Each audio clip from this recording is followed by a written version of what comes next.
G20 विदेश मंत्रियों की दिल्ली में बैठक में जापान के विदेश मंत्री नहीं आएंगे। आखिर भारत की चिंता को जापान ने क्यों दिया झटका?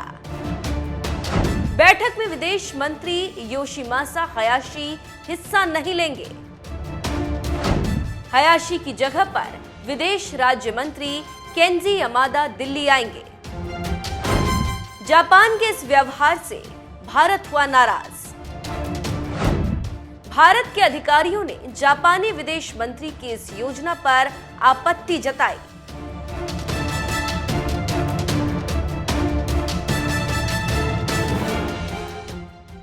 नमस्कार, मैं हूं देवांजलि मोइत्रा। भारत दुनिया को दिशा देने वाला, लेकिन दिशा देने से पहले ही भारत को करारा झटका लगा और इस झटके को दिया है दोस्त जापान ने। 2 मार्च से दिल्ली में G20 विदेश मंत्रियों की बैठक होने वाली। ऐसे में भारत ने पूरी तैयारी कर ली है और कई देशों के विदेश मंत्री दिल्ली पहुंच चुके हैं, जैसे चीनी विदेश मंत्री चिनगांग, रूसी विदेश मंत्री सर्गेई लावरोव और कई और देशों के विदेश मंत्री दिल्ली पहुंच चुके हैं। ऐसे में जापान के विदेश मंत्री का दिल्ली ना आना भारत के लिए झटका माना जा रहा है और भारत के अधिकारियों ने अपनी नाराजगी जापान को बता दी।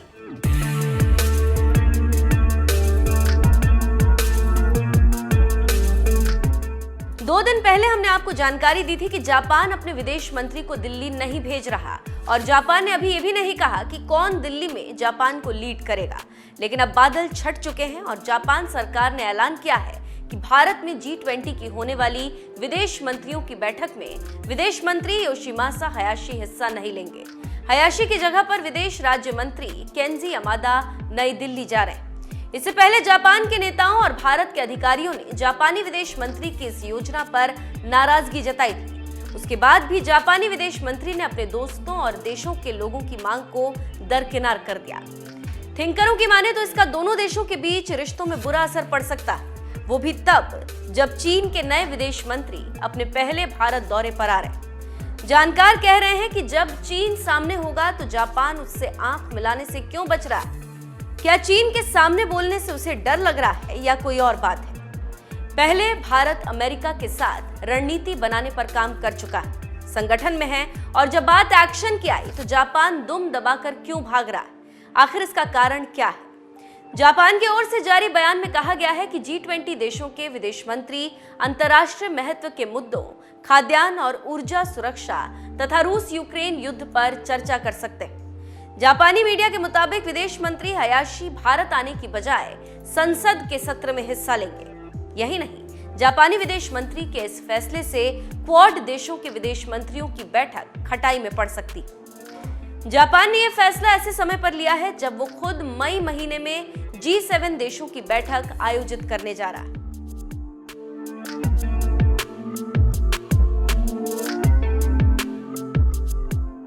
थिंकरों की माने तो जापान की योजना है कि वो G7 देशों की बैठक में भारत को भी आमंत्रित करे।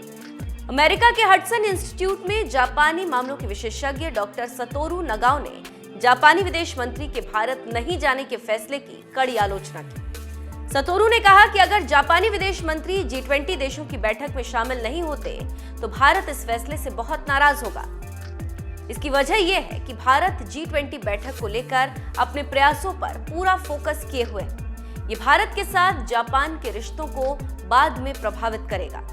विदेश मंत्री हयाशी को निश्चित रूप से जाना चाहिए।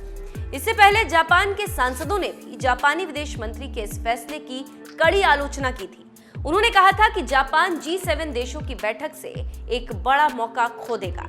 इससे पहले भारत के प्रधानमंत्री नरेंद्र मोदी जापान के पूर्व प्रधानमंत्री शिंजो आबे के साथ अपनी दोस्ती को निभाते हुए उनके अंतिम संस्कार में शामिल होने गए थे। ऐसे समय पर जब चीन, भारत और जापान दोनों के लिए सबसे बड़ा खतरा बन गया, जापानी विदेश मंत्री के फैसले को बहुत हैरानी से देखा जा रहा है। चीन से निपटने के लिए बना क्वाड और कई गठजोड़ अब परेशान हैं और शांति वार्ता और चीन को घेरने की रणनीति खटाई में पड़ सकती है। ऐसी आशंका हम नहीं बल्कि जापान, भारत और अमेरिका पर कड़ी नजर रखने वाले कह रहे हैं। तो इससे आप समझ सकते हैं कि भारत को झटका क्यों लगा।